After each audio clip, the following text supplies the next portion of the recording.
जय हिंद दोस्तों। तो आप सभी का स्वागत है आपके अपना परिवार अध्ययन सागर वाला यूट्यूब चैनल में। तो हम लोग इस वीडियो के माध्यम से देखने वाले हैं जो आरआरबी एनटीपीसी के द्वारा जो एग्ज़ाम कराया गया था। एनटीपीसी जो यूजी था यानी अंडर ग्रेजुएट का जो एग्ज़ाम कराया गया है, ये 2024 में इसका फॉर्म फिलअप हुआ था। 2025 में इसका एग्ज़ाम हुआ है।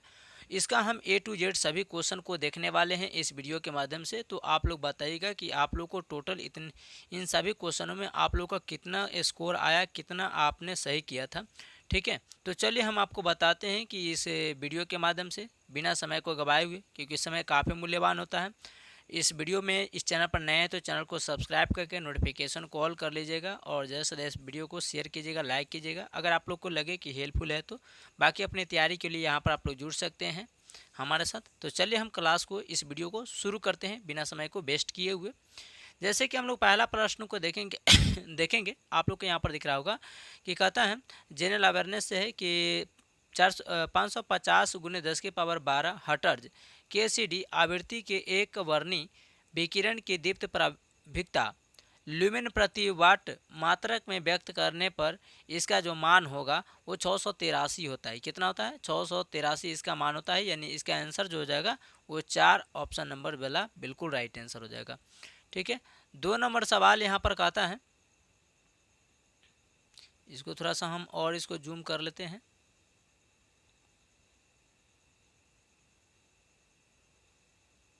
चलिए, 2 नंबर सवाल यहाँ पर कहता है कि बुरहान उल मुल्क को अवध का नाजिम निम्नलिखित में से किस वर्ष नियुक्त किया था। तो जो बुरहान उल मुल्क हैं उनको अवध का नाजिम इसे 1722 ईस्वी में इसे नियुक्त किया गया था। तो ऑप्शन नंबर कौन सा हो जाएगा? तो 3 वाला राइट आंसर हो जाएगा। क्या हो जाएगा? तो ऑप्शन 3 वाला इसका सही उत्तर हो जाएगा। आइए अगला नंबर सवाल को देखते हैं। क्वेश्चन नंबर 3 है कि किस भारतीय संस्थान ने केवल यूवी प्रकाश स्रोत का उपयोग करके जल और मानव कोशिकाओं में साइनाइड का पता लगाने में प्रगतिशील सेंसर विकसित किया है। तो ये ऐसा करने वाला जो हो जाएगा वो आईआईटी गुवाहाटी हो जाएगा। क्या हो जाएगा? आईआईटी गुवाहाटी हो जाएगा। ऑप्शन नंबर 4 हो जाएगा। जो मानव कोशिकाओं में साइनाइड का पता लगाने वाला ये पहला सेंसर विकसित किया है आईआईटी गुवाहाटी ने। अगला है क्वेश्चन नंबर 4 है कि महादेव गोविंद रानाडे ने अपना संपूर्ण जीवन डैश को समर्पित किया था। तो ये जो महादेव गोविंद रानाडे थे वो अपना संपूर्ण यानी पूरा जीवन उन्होंने प्रार्थना समाज में जो है सो झोंक दिया था। ऑप्शन नंबर 4 वाला राइट आंसर हो जाएगा। नेक्स्ट क्वेश्चन है 5 नंबर। कहता है निम्नलिखित में से कौन सा तत्व सामान्यतः प्रोटीन में नहीं पाया जाता है। तो ये फॉस्फोरस सामान्यतः प्रोटीन में नहीं पाया जाता है। ऑप्शन 4 वाला इसका राइट आंसर हो जाएगा। ठीक है, चलिए नेक्स्ट क्वेश्चन है। क्वेश्चन नंबर 6 है कि निम्नलिखित में से किस प्रकार की पर्वत श्रृंखला का निर्माण उत्तथी वलली अवसाद शैलों से हुआ है। तो ये हुआ है वलित पर्वतों से। किसे? वलित पर्वतों से हुआ है। ऑप्शन नंबर जो हो जाएगा वो बी वाला राइट आंसर हो जाएगा। ठीक है, चलिए अगला नंबर सवाल है 7 नंबर। कहता है निम्नलिखित में से कौन सी भौतिक आकृति प्रायद्वीपीय ब्लॉक की उत्तर पूर्वी परिसीमा को चिन्हित करता है यानी कि दर्शाता है। तो ये मालदा फॉल्ट जो है ये चिन्हित करता है उत्तर और पूर्वी परिसीमा को। तो ऑप्शन नंबर कौन सा हो जाएगा? तो 4 वाला इसका राइट आंसर हो जाएगा। आप लोग कमेंट्स में बताइएगा कि आप लोग को कितना सही हुआ। अगला क्वेश्चन कहता है भारतीय राष्ट्रवाद में उग्रवादी विचारधारा के उदय के साथ नेताओं की कौन सी तिकरी प्रसिद्ध रूप से प्रसिद्ध है। तो ये हो जाएगा लाल बाल पाल सिंह जो है सो लाल बाल पाल प्रसिद्ध है। ऑप्शन नंबर ए वाला बिल्कुल राइट आंसर हो जाएगा। नेक्स्ट है क्वेश्चन नंबर 9। निम्नलिखित में से कौन सा फाइलों को व्यवस्थित करने में सहायता करता है। तो ये हो गया आप लोग को कंप्यूटर से पूछा गया सवाल था। तो ये फाइलों को मीनिंगफुल नाम देना चाहिए तब जाकर के ये सेव कर लेता है। ऑप्शन नंबर कौन सा आ जाएगा? तो 4 वाला बिल्कुल राइट आंसर हो जाएगा। नेक्स्ट क्वेश्चन है 10 नंबर कि मंत्रिपरिषद के संबंध में निम्नलिखित में से कौन सा कथन सही है। तो मंत्रिपरिषद जो होते हैं वो कैबिनेट मंत्रिपरिषद के भीतर एक छोटा सा समूह का कार्य करते हैं, एक ग्रुप का काम करते हैं। ऑप्शन नंबर जो हो जाएगा वो 3 वाला बिल्कुल राइट आंसर हो जाएगा। इसको और हम लोग जूमिंग कर लेते हैं ताकि क्वेश्चन बड़ा आप लोग को दिख जाए। चलिए, यहाँ पर देख पा रहे होंगे कि 11 नंबर क्वेश्चन हम लोग को स्क्रीन पर है कि भारत में हरित क्रांति के मुख्य रूप से किन फसलों के उत्पादन में वृद्धि हुई थी। तो हरित क्रांति में भारत में सबसे ज़्यादा जो वृद्धि हुआ था गेहूं और चावल को वृद्धि देखने को मिला था हरित क्रांति के अंतर्गत। आइए अगला नंबर सवाल है 12 नंबर सवाल कहता है भारत में RTI अधिनियम निम्नलिखित में से किस वर्ष किस पर लागू होता है। तो ये सभी सार्वजनिक प्राधिकरणों पर लागू होता है। ऑप्शन नंबर जो हो जाएगा वो 3 वाला बिल्कुल राइट आंसर हो जाएगा। नेक्स्ट क्वेश्चन है, यहाँ पर इसको थोड़ा सा जूम इन करना पड़ेगा क्योंकि क्वेश्चन काफ़ी बड़ा है ये। चलिए 13 नंबर सवाल कहता है कि किस प्रकार की मृदा अम्लीय प्रकृति की होती है, उच्च वर्षा वाले क्षेत्रों में पाई जाती है। तो ये लैटेराइट मृदा होती है और जो उच्च अम्लीय प्रकृति की होती है इसमें अम्ल की मात्रा ज़्यादा होती है। ऑप्शन नंबर 4 वाला बिल्कुल राइट आंसर हो जाएगा। चलिए काली मिट्टी को अन्य नाम आप लोग को बताना है कि काली मिट्टी का अन्य नाम क्या है। कमेंट्स में एक बार बताएंगे कि काली मिट्टी का अन्य नाम क्या है और ये किस फसल के लिए उपजाऊ होता है। इसको भी छोटा करना पड़ेगा यानी कि जूम इन करना पड़ेगा इसको। क्वेश्चन थोड़ा सा बड़ा है ये वाला। चलिए 14 नंबर सवाल कहता है कि पंकज मिश्रा को किस वर्ष 2025 में यानी कि कब, तो 2025 में पंकज मिश्रा को वर्ष 2025 में प्रकाशित कौन सी पुस्तक में वैश्विक संदर्भ में मध्य पूर्वी संघर्षों को संकलन किया गया है। तो पंकज मिश्रा का कौन सा पुस्तक था जिसमें जो भी वैश्विक संदर्भ में जो मध्य पूर्वी संघर्ष को देखा गया था उसको शामिल किया गया था। ये था, इसका पुस्तक का नाम था the world after Gaza. The world after Gaza था, इजराइल वाला युद्ध था। अगला क्वेश्चन कहता है, इसको भी छोटा करना पड़ेगा इस क्वेश्चन को।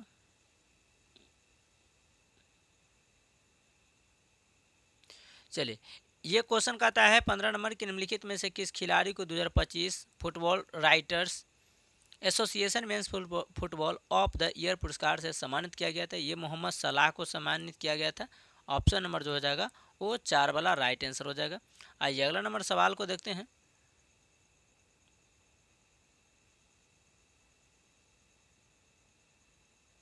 अगला 16 नंबर सवाल है हम लोग को स्क्रीन पर है कि भारत में अस्थायी चारागाह और चारागाह भूमि के अंतर्गत आने वाले क्षेत्र का स्वामित्व प्रायः किसके पास होता है। तो ये ग्राम पंचायत के पास होता है जो चारागाह भूमि होती है।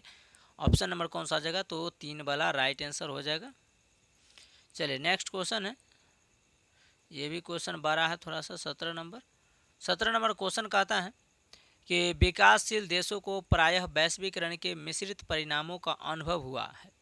विकासशील अर्थव्यवस्था के लिए वैश्वीकरण का संभावित दोष निम्नलिखित में से कौन हो सकता है। तो असमान आय जो है ये संभावित वैश्वीकरण का दोष माना जाता है। ऑप्शन नंबर जो हो जाएगा वो 4 वाला बिल्कुल राइट आंसर हो जाएगा। 18 नंबर सवाल कहता है कि अप्रैल 2025 में, करंट अफेयर्स का ये सवाल है कि अप्रैल 2025 में किस रक्षा सहायक कंपनी ने भारत की स्वदेशी रक्षा विनिर्माण क्षमताओं को बढ़ावा देने के उद्देश्य से स्लोवाकिया के, इस क्वेश्चन को और छोट करना पड़ेगा, कि स्लोवाकिया के साथ एक ऐतिहासिक रक्षा समझौता ज्ञापन पर मेमोरेंडम पर जो हस्ताक्षर किया है। तो ये ऐसा क्या है, Airbornics defence and space private limited के साथ किया है। तो ये हो जाएगा ऑप्शन नंबर 4 वाला राइट आंसर कि अप्रैल 2025 में किस रक्षा सहायक कंपनी ने भारत के स्वदेशी रक्षा विनिर्माण क्षमताओं को बढ़ावा देने के उद्देश्य से स्लोवाकिया के साथ ऐतिहासिक रक्षा समझौता किया है। तो ये ऐसा करने वाला हो जाएगा Airbornics defence and space private limited हो जाएगा। अगला 19 नंबर सवाल है,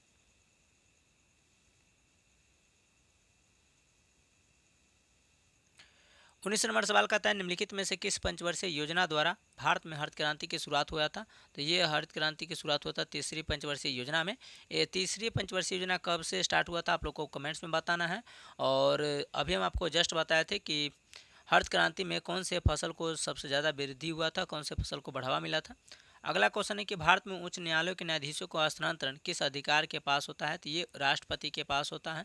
ऑप्शन नंबर जो हो जाएगा वो 4 वाला बिल्कुल राइट आंसर हो जाएगा। और ये भी क्वेश्चन थोड़ा सा बड़ा है, इसको थोड़ा सा जूम इन कर लेते हैं। ये क्वेश्चन क्या कह रहा है, 21 नंबर क्वेश्चन हम लोग को स्क्रीन पर है। क्वेश्चन 21 कह रहा है कि मल्टीटास्किंग के दौरान अल्ट प्लस टैब का बार बार उपयोग करने पर जो होता है उसका सबसे अच्छा वर्णन निम्नलिखित में से कौन करता है? तो मल्टी प्लस टैब या ये कंप्यूटर का सवाल है कि अल्ट प्लस टैब का जब प्रयोग हम लोग करते हैं, अल्ट प्लस टैब का प्रयोग करते हैं तो ये अंतिम उपयोग के क्रम में खुले एप्लीकेशन के माध्यम से परिवर्तन करता है। यानी कि हमारे डेस्कटॉप पर जितने भी सारे एप्लीकेशन खुले रहते हैं उसको एप्लीकेशन के माध्यम से यह परिवर्तन करने का काम करता है, क्रम बाई क्रम सजाने का काम करता है। तो ऑप्शन नंबर जो हो जाएगा वो 4 वाला राइट आंसर हो जाएगा। चलिए अगला नंबर सवाल है, क्वेश्चन नंबर हम लोग का 22।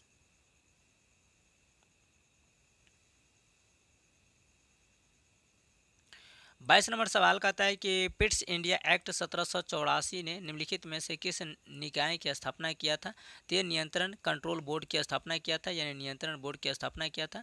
ऑप्शन नंबर जो हो जाएगा वो 4 वाला बिल्कुल राइट आंसर हो जाएगा। चलिए 23 नंबर सवाल है, कुछ बड़ा कुछ छोटा रहता है, इसको बार बार जूम इन करना पड़ता है ताकि आप लोग को अच्छा से दिख जाए, कम क्वालिटी में भी। मेरा प्रयास यही रहता है कि मध्यकालीन भारतीय साहित्य के काल में बौद्धिक साहित्य अभिव्यक्ति और विविधता के प्रमुख माध्यम के रूप में किस भाषा का पतन हो चुका है? तो ये पाली भाषा का पतन जो है वो हो चुका है। ऑप्शन नंबर ए वाला जो हो जाएगा वो राइट आंसर हो जाएगा, यानी एक वाला। ठीक है, इसका आंसर एक वाला सही हो जाएगा। आइए अगला नंबर सवाल को देखते हैं, 24 नंबर। फिर इसको थोड़ा सा बड़ा कर लेते हैं।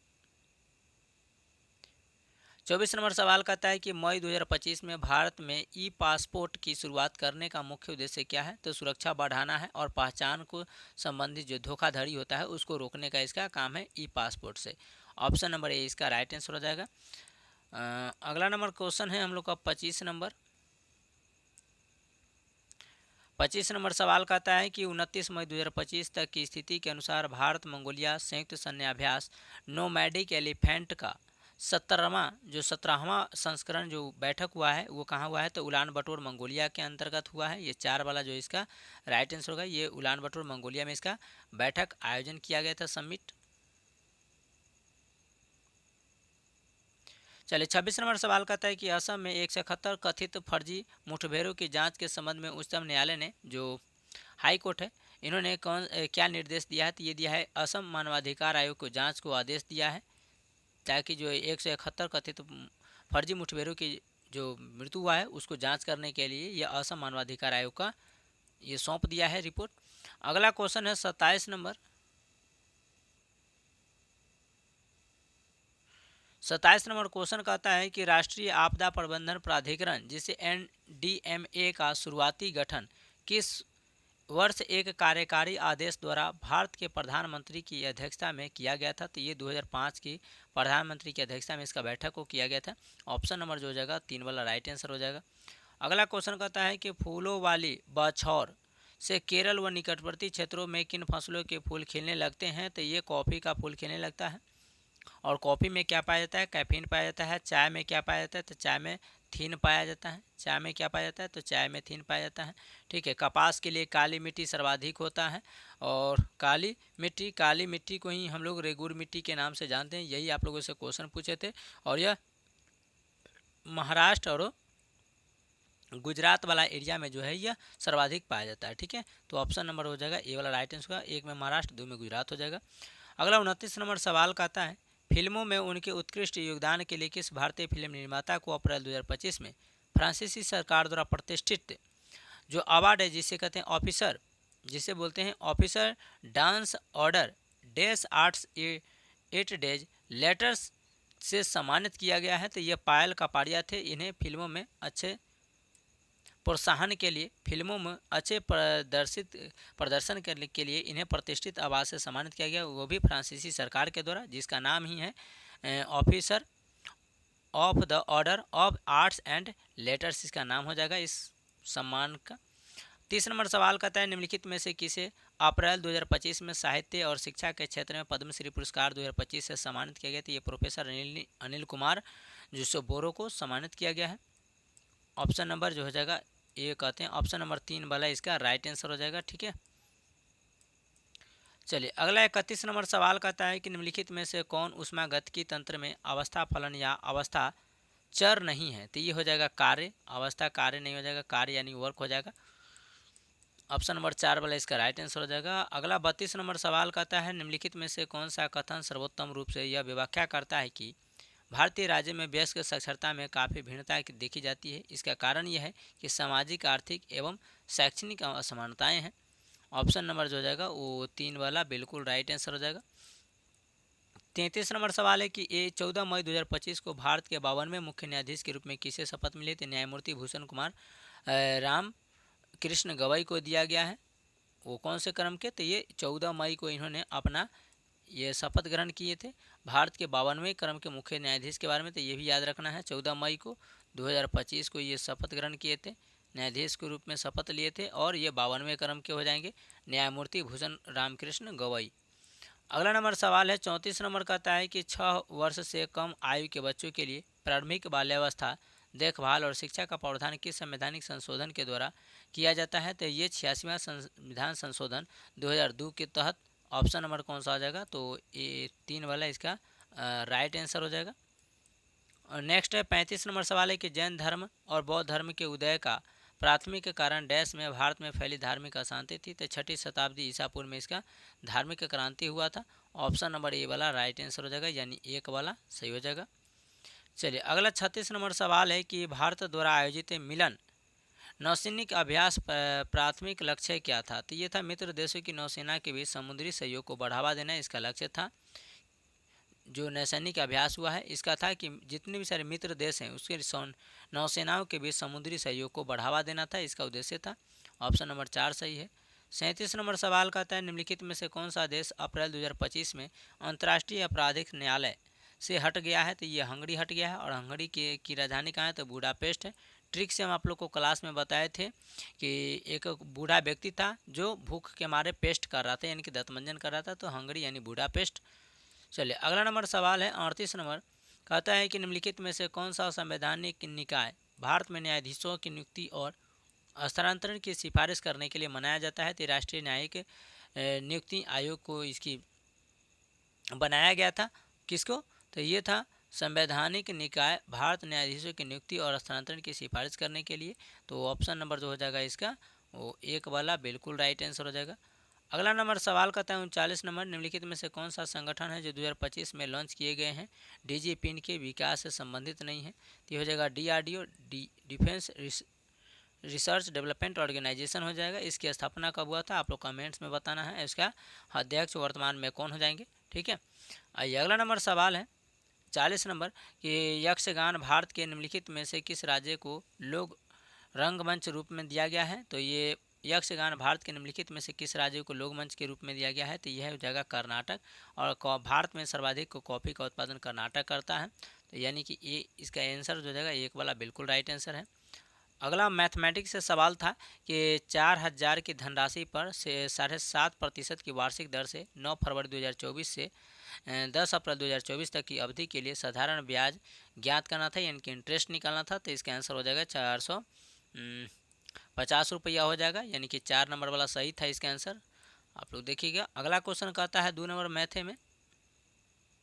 अगला क्वेश्चन था कि किस घनाभ की बीमाएँ 10 सेंटीमीटर 8 सेंटीमीटर, किसी घनाभ की बीमाएँ जो है वो 10, 8 और 6 सेंटीमीटर दिया गया है। यदि इस घनाभ की एक कोने से सबसे बड़ा संभावित घन काटा जाए तो शेष भाग का संपूर्ण पृष्ठीय क्षेत्रफल कितना था? तो पृष्ठीय क्षेत्रफल इसको निकालना था, जो 2.376 सेंटीमीटर स्क्वायर दिया गया था, यानी कि इसका आंसर 2 वाला जो था वो बिल्कुल राइट आंसर हो जाएगा। अगला क्वेश्चन है 3 नंबर कि सपना ने 20,300 की राशि को साधारण ब्याज पर आंशिक रूप से 11% वार्षिक और आंशिक रूप से 3% वार्षिक दर से इन्वेस्ट किया था पैसा को। यदि उसमें से 5 वर्ष के बाद दोनों निवेशों से ब्याज के रूप में बराबर राशि प्राप्त होती है तो 11 वर्ष वार्षिक दर से निवेश की गई राशि में ज्ञात कीजिए। तो ये 11 वर्ष की जो निवेश की गई राशि था उसमें ज्ञात करना था। तो इसका आंसर जो था 4,4350 था, यानी कि ऑप्शन नंबर 4 वाला इसका राइट आंसर होना चाहिए था। ठीक है। अगला क्वेश्चन है 4 नंबर, कहता है कि 84 किलोमीटर प्रति घंटा की चाल से चलने वाली बस एक यात्रा 20 घंटे में पूरी करती है, समान दूरी तय करने में 10 घंटे तय करने के लिए इसकी चाल कितना होना चाहिए, यानी कि सेम दूरी को 84 किलोमीटर की प्रति घंटा की चाल 84 किलोमीटर की दूरी को तय करने में अगर ये 10 घंटा समय लेती है तो ये कितना किलोमीटर प्रति घंटा के चाल से चलेगी, तो ये 168 किलोमीटर प्रति घंटा के चाल से इसको चलना पड़ेगा। यानी ऑप्शन नंबर कौन सा हो जाएगा, तो ये वाला इसका राइट आंसर हो जाएगा। अगला क्वेश्चन का है 5 नंबर कि 88, 98, 97 निम्नलिखित में से किससे विभाज्य है, तो 159 से विभाज्य है। ठीक है, ऑप्शन नंबर कौन सा होगा, तो ये वाला इसका राइट आंसर होगा। अगला क्वेश्चन है 400 और 4 का मध्यानुपाती ज्ञात करना था, जिसका आंसर 40 हो जाएगा। ऑप्शन नंबर कौन सा हो जाएगा, तो एक वाला इसका राइट आंसर हो जाएगा। अगला क्वेश्चन है 7 नंबर की निम्नलिखित में से कौन सी संख्या है जो 44, 43, 48 और 269 को विभाजित करती है, तो ये की संख्या है 19, जिसे पूरा कर जाएगा। आप लोग काट करके देखिएगा, इसका आंसर 3 वाला हो जाएगा। ठीक है, इसका आंसर 3 वाला हो जाएगा। अगला नंबर सवाल है मैथ का कि ऋषि 585 किलोमीटर की यात्रा 65 किलोमीटर प्रति घंटा के चाल से, अगले 368 किलोमीटर की यात्रा 92 किलोमीटर के प्रति घंटा के चाल से और उसे अगली 168 किलोमीटर की यात्रा 56 किलोमीटर की चाल से तय करती है। संपूर्ण यात्रा के लिए यानी पूरी यात्रा के लिए उसकी औसत चाल कितनी है। अपने उत्तर को दशमलव के रूप में 2 स्थानों तक पुनित करना था, तो इसका आंसर हो जाएगा 70.06 था। तो ऑप्शन नंबर 3 वाला इसका राइट आंसर हो जाएगा। अगला नंबर सवाल है 9 नंबर कि एक जिले की संख्या 35 कितना दिया गया है, इकाई दहाई सैकड़ा हजार 10,000 लाख, यानी 3,50,000 है, जिसमें से 17,50,000 पुरुष हैं और 36% जनसंख्या साक्षर भी है, पढ़ल लिखल भी है। यदि इसमें से 22% पुरुष साक्षर हैं तो कितने प्रतिशत महिलाएं उसमें साक्षर निकालना था, तो ये 50% महिला उसमें साक्षर थी, 50%। एक वाला राइट आंसर हो जाएगा। अगला क्वेश्चन है 10 नंबर, एम और एन एक व्यवसाय शुरू करते हैं। दो व्यक्ति है एम और एन एक व्यवसाय शुरू करते हैं। एम जो है वो 2 महीने के लिए एन के निवेश से 64,000 अधिक निवेश करता है और एन 3 महीने के लिए निवेश करता है। कुल लाभ जो है इसका 1656 में से एम का हिस्सा एन के हिस्से से 552 अधिक है, यानी एम का हिस्सा जो है एन के हिस्से से, यानी ये एम का मिलता है 552 अधिक एन से। तो एम द्वारा निवेशित पूंजी यानी एन कितना निवेश किया था, तो उसका इन्वेस्ट पूछ रहा था, तो 96,000 उन्होंने इन्वेस्ट किया था, जिसके कारण उसका 552 जो है अधिक आ रहा है प्रॉफिट। अगला कहता है कि x into 4x minus 4 into 5x square minus 5 into 12 को सरल करना था, तो इसका आंसर हो जाता है, यानी कि गुणनखंड समझ लीजिए कि गुणनखंड का इनके समीकरण का टाइप का था, तो ये हो जाएगा आपका 9x square minus 4x minus 13 क्या हो जाएगा, तो ऑप्शन नंबर जो हो जाएगा वो 2 वाला राइट आंसर हो जाएगा। अगला नंबर सवाल है 12, तुषार, सलील और मुकुंद का औसत वजन 45 किलो दिया गया था, तो तुषार और सलील का औसत वजन 44 केजी है तथा सम्मिलित और मुकुंद का औसत वजन 47 केजी है। सलील वजन केजी में कितना होगा, ये 47 केजी का था। ऑप्शन नंबर जो 2 वाला राइट आंसर हो जाएगा।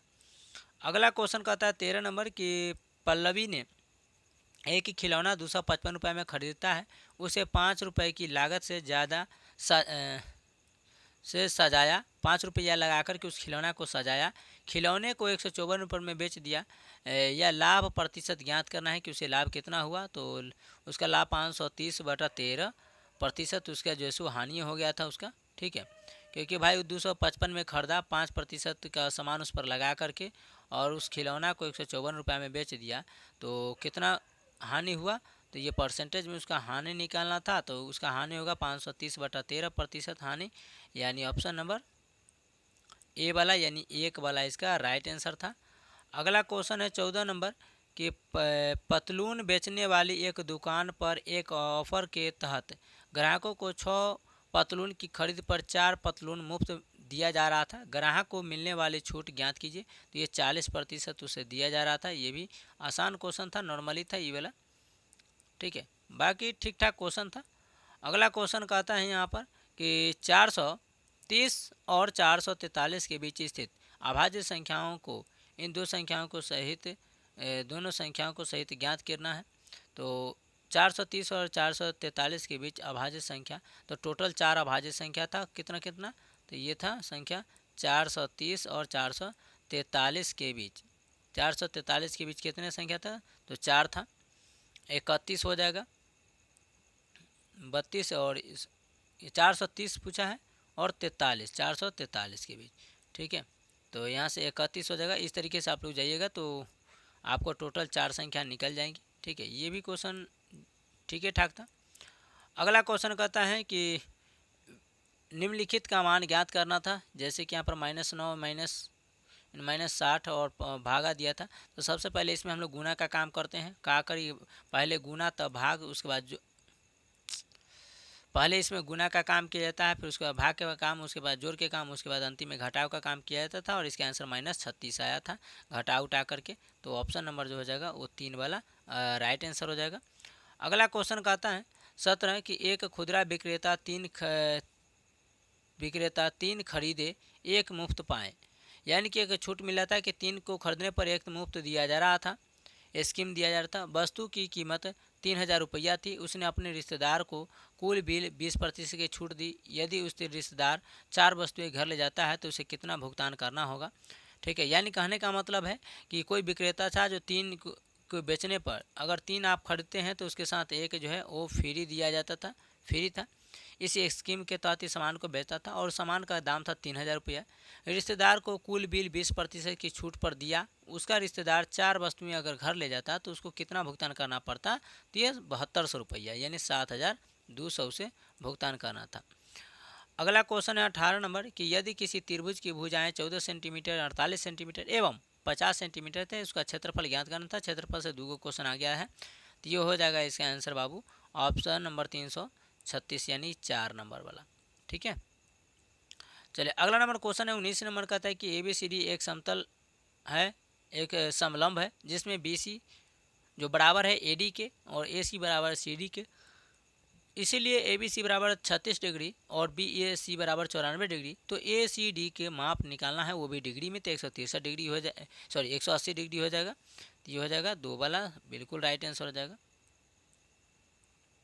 चलिए अगला नंबर सवाल कहते हैं यहाँ पर कि 10 विद्यार्थी द्वारा प्राप्त नीचे अंक दिया गया। तो 10 विद्यार्थी जो है वो कुल प्राप्त अंक प्राप्त किया, जैसे 18, 10, 15, 18, 18, 30, 20, 18, 17, 19। ये 10 वो लड़का था जो इन्होंने अपना एग्जाम में कुल ऐसे ऐसे नंबर प्राप्त किए। आगे यहाँ पर आप लोगों से पूछा जाता है कि बहुलक ज्ञात करना है। तो इसमें हम लोग देखेंगे कि बहुलक का मतलब सबसे ज़्यादा बार कौन आया है। तो देखिएगा 18 बार यहाँ पर 1 पर आया है, ये 2 बार, 3 बार, 4 बार, यानी 18 सबसे ज़्यादा बार आया है। तो इसका राइट आंसर हो जाएगा। ये भी क्वेश्चन ठीक है ठाक था। ऑप्शन नंबर ए वाला बिल्कुल राइट आंसर हो जाएगा। अगला क्वेश्चन कहता है 21 नंबर की P की वर्तमान आयु का दुगुना Q की वर्तमान आयु से 41 वर्ष अधिक है। तो P के वर्तमान आयु जो है उसके Q की वर्तमान आयु से 41 वर्ष अधिक है। 7 वर्ष बाद Q की आयु 9 गुना हो जाती है, तो उस समय P की आयु के 6 गुने से 24 वर्ष कम होगा। Q की वर्तमान आयु अभी का वर्तमान कितना था? तो 13 वर्ष हो जाएगा उसका। तो ऑप्शन नंबर ए वाला इसका राइट आंसर हो जाएगा। इसको आप लोग क्लास को रोक करके जो है आप इसको बनाइएगा। अगला क्वेश्चन कहता है कि XYZ ने क्रमशः 19, 88 और 18 के अनुपात में धनराशि निवेश किया, इन्वेस्ट किया, तीनों मिलकर के।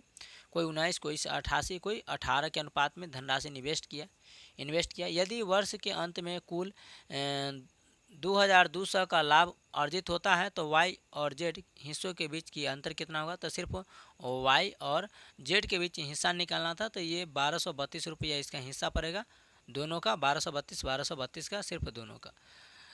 तो 3 वाला इसका राइट आंसर हो जाएगा। अगला 23 नंबर सवाल कहता है कि ये किसी कार्य को 16 दिन में करता है। ये किसी कार्य को 16 दिन में, वहीं पर B जो है ये 18 दिन में कार्य को पूरा करता है। तो ये 4 दिनों तक एक साथ इस कार्य पर करते हैं तो कार्य का कितना भाग शेष रह जाएगा? यानी कि दोनों अगर 4 दिन तक लगातार इस काम को करता है, A प्लस B इसी काम को लगातार 4 दिन करता है, तो काम इसे कितना शेष रह जाएगा? तो 19/36, 19/36 हो जाएगा। तो इसका राइट आंसर कितना हो जाएगा? तो ऑप्शन नंबर हो जाएगा 2 में दिया गया है, 19/36 काम शेष रह जाएंगे। तो 2 वाला राइट आंसर है। अगला क्वेश्चन कहता है 24 नंबर कि हेमा एक कार्य को 30 दिन में पूरा कर सकती है। हेमा और राजी मिलकर के उस कार्य को 25 दिन में पूरा कर सकती है तथा हेमा राजी स्मिता मिलकर उसी कार्य को 10 दिन में पूरा कर सकती है, हेमा और स्मिता मिलकर के उसी कार्य को कितना दिन में कर देगा। तो ये देखिए, पहले कहता है कि हेमा एक कार्य को 30 दिन में, यानी हेमा जो है ये 30 दिन में एक कार्य को कर सकती है।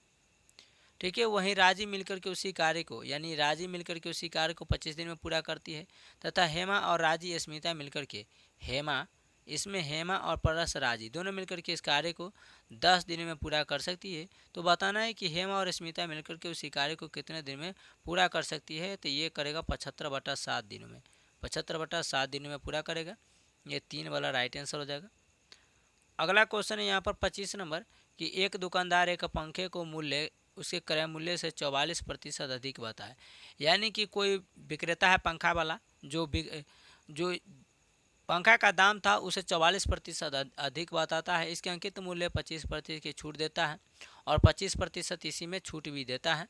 126 रुपया लाभ अर्जित भी कर लेता है। तो पंखे का मूल्य हमको निकालना था कि पंखा का मूल्य कितना था, जिसमें वो 44% अधिक रेट भी ले रहा था, 25 का डिस्काउंट भी दे रहा था, तो बताना है। और 126 रुपया लाभ भी कमा लिया। तो उस पंखे का दाम था 2268 रुपया, 2268 रुपया उस पंखे का दाम था। 3 वाला राइट आंसर हो जाएगा। अगला कहता है कि 65 का 65% 25 के 1/5 का कितना होता है। तो ये 37.25 हो जाता है। ये सब क्वेश्चन आप लोग जरूर 3 वाला राइट आंसर हो जाएगा, बनाइएगा। अगला क्वेश्चन है 27 नंबर संख्याओं 14.2 और 0.05 का लघुत्तम समापवर्त यानी LCM को ज्ञात करना था। तो इसका आंसर हो जाएगा 14.2 हो जाएगा। ठीक है, ऑप्शन नंबर 3 वाला इसका राइट आंसर हो जाएगा। अगला नंबर सवाल है 28 की tan A minus cot B बटा में tan B minus cot A को सरल करना था। तो ये tan A कॉट B हो जाएगा, कॉट B हो जाएगा, जो ऑप्शन नंबर आपको 4 में दिया गया था। चलिए अगला क्वेश्चन कहता है √196 प्लस √0.0225 माइनस √5.76 को मान को ज्ञात करना था। तो इसका मान निकल कर क्या जाएगा 11.75 किस ऑप्शन में दिया गया है। तो ये 3 वाला में दिया गया है मेरे दोस्त, तो ऑप्शन नंबर 3 वाला सही हो जाएगा। अगला कहता है कि 2 क्रमागत सम प्राकृत संख्याओं को वर्गों का योग 164 है। संख्याओं का योग यानी कि निकालना था कि 2 क्रमागत संख्या है वो प्राकृत संख्या है। प्राकृत संख्या उसी को कहते हैं जो गिनती की संख्या होता है, जिसे हम लोग गिनते हैं, उसी को प्राकृत संख्या कहते हैं। और उसका जो लगातार प्राकृत संख्या है वो भी सम संख्या का, किसका, सम संख्या, वैसी संख्या सम संख्या जो लगातार है और उसको जोड़ने पर 164 आता है। तो इसका योग ज्ञात करना था। तो ये 18 हो जाएगा। ऑप्शन नंबर जो हो जाएगा वो 2 वाला राइट आंसर हो जाएगा। चलिए अगला नंबर सवाल है यहाँ पर जनरल इंटेलिजेंस यानी रीजनिंग से, जिसे रीजनिंग को हिंदी में हम लोग तर्क शक्ति बोलते हैं। क्या बोलते हैं, तर्क शक्ति कहते हैं। चलिए कहता है यहाँ यदि प्लस का अर्थ माइनस है, यानी प्लस का अर्थ क्या है, तो प्लस का अर्थ माइनस है। आगे कहता है कि माइनस का अर्थ जो है, माइनस का अर्थ जो है ये गुना से है, और गुना का जो अर्थ है, गुना का जो अर्थ है वो भाग से यानी कि डिवाइड से है। तो भाग का अर्थ प्लस से है, भाग का अर्थ प्लस से है। तो निम्नलिखित चिन्ह में से किस स्थान पर आएगा।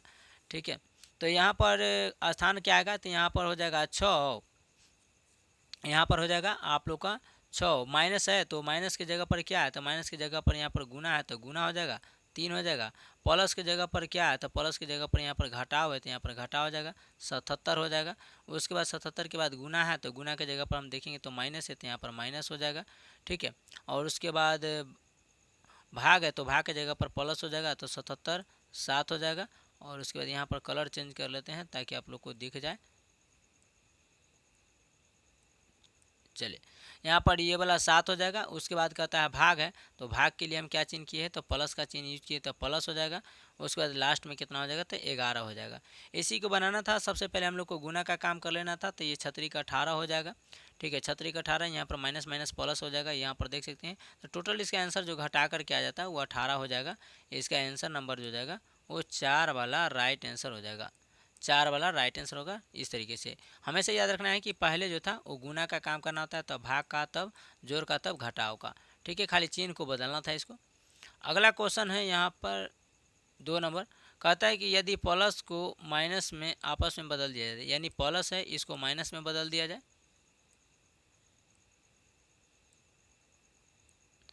प्लस को जो है वो प्लस को माइनस में बदल दिया जाए, माइनस में आपस में बदल जाए, गुना को भाग में, गुना को भाग में बदल दी गुना को भाग में बदल दिया जाए तो निम्नलिखित समीकरण में से क्या होगा।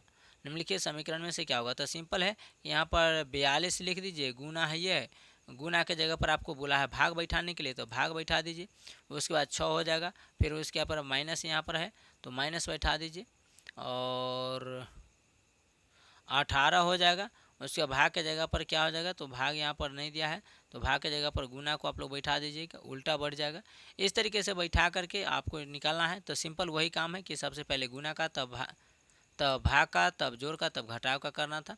ये भी क्वेश्चन ठीक है ठाक था, रीजनिंग का था। अब भाई ऑप्शन नंबर 4 वाला जगह हमको बार बार ये क्यों लिखाता है। अगला क्वेश्चन कहता है कि दी गई श्रृंखला में प्रश्नवाचक चिन्ह के स्थान पर क्या होगा, तो यहाँ पर कहता है 800, 1100, 850, 1150, 900। यहाँ पर देखेंगे कि अगला संख्या जो 1150, इसमें 50 प्लस की वृद्धि होते जा रहा है। आप लोग ध्यान से गौर से देखिएगा। यहाँ पर कहता है 1100 है, 1100 में 50 को वृद्धि हो रहा है, ठीक है, 100 में 50 का वृद्धि हो रहा है। ये 800 वाला में 50 बढ़ा दिया है, 50 बढ़ा दिया है तो यहाँ पर जाकर के 850 हुआ। वही 1100 वाला में से 50 इसमें भी बढ़ा दिया तो 1150 हो गया। इसी तरीके से बढ़ते गया है। तो अगला संख्या कहता है कि एक बाद एक के बाद एक आता है, तो अब एक और नंबर आएगा कि 1150 में कितना जोड़े कि तो 50 का वृद्धि हो रहा है, तो यहाँ पर 1200 हो जाएगा। टोटल कितना हो जाएगा, 1200। तो और ये इसका आंसर हो जाएगा 3 वाला। क्या हो जाएगा, 3 वाला हो जाएगा।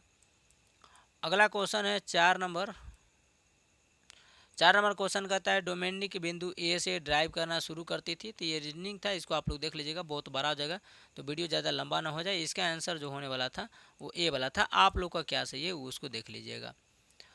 अगला कहता है 5 नंबर की अंग्रेजी वर्णमाला क्रम के आधार पर एक निश्चित तरीके से IQNJ का संबंध जो बताया गया है वो GOLH के साथ बताया गया। उसी तरह FNKJ को बताया गया है DLIE के साथ, DLIE के साथ। तो उसी तरीके से बताना है कि CKHD का संबंध कैसे होगा। तो इसका संबंध होगा, अगर देखिएगा तो एक दूसरा का उल्टा है, यानी कि एक अक्षर बीच है कि C से पहले क्या होगा तो B और B से पहले क्या होगा तो A, यानी कि ABC हो जाएगा। एक का अंतर था तो इसका आंसर जो जाएगा वो 2 वाला राइट आंसर हो जाएगा। ठीक है, चलिए अगला क्वेश्चन कहता है 6 नंबर है कि दी गई श्रृंखला में प्रश्नवाचक चिन्ह के स्थान पर क्या होगा। तो यहाँ पर देख सकते हैं कि इसका आंसर 550 हो जाएगा। क्या हो जाएगा, 550 हो जाएगा। यानी कि कितना का इसमें अंतर किया गया। तो देखिएगा कि इसमें सबसे पहले 23 में कितना जोड़े कि 30 हो गया, तो इसमें 7 जोड़ा है। फिर 7 में कितना जोड़ा है, तो यहाँ पर 9 हो गया। यानी कि कह सकते हैं कि सब में 2 का बढ़ोतरी किया है, 9 है, तो फिर इस 9 में 2 जोड़ेगा तो 11 हो जाएगा। तो इस तरीके से 39 में 539 था, 539 में आप 11 को जोड़िएगा तो ये 550 हो जाएगा। 9 1 10, 3 1 4 1 5 हो जाएगा, 5 के 5 हो जाएगा 550। यानी सभी में 2 का वृद्धि करते गया था। तो ऑप्शन नंबर जो हो जाएगा वो डी वाला बिल्कुल राइट आंसर हो जाएगा आप लोग का। अगला 7 नंबर क्वेश्चन कहता है, ये भी आप लोग देख लीजिएगा, ये भी बड़ा क्वेश्चन है, थोड़ा सा ज़्यादा समय ना लगे, आप लोग रोक करके इसको देख लीजिएगा, बना लीजिएगा। अगला क्वेश्चन कहता है अंग्रेजी वर्णमाला के आधार पर दी गई श्रृंखला चिन्ह में स्थान पर क्या होगा। तो वही इसी तरीके से, तो इसका आंसर जो हो जाएगा वो बी वाला बिल्कुल राइट आंसर हो जाएगा। अगला क्वेश्चन ये भी इसका आंसर हो जाएगा एक वाला, देख लीजिएगा आप लोग रोक करके इसको बनाइएगा आपकी कैसे है। अंग्रेजी वर्णमाला क्रम के आधार पर दी गई श्रृंखला चिन्ह में कि स्थान पर आना चाहिए। तो यहाँ पर देख सकते हैं ILN आना चाहिए। इसका जो है हम आपको जब क्लास कराएंगे फाउंडेशन वाला तो उसमें हम आपको बताएंगे कि ये सारी प्रश्न का आंसर आप लोग कैसे चुटकियों में निकाल सकते हैं।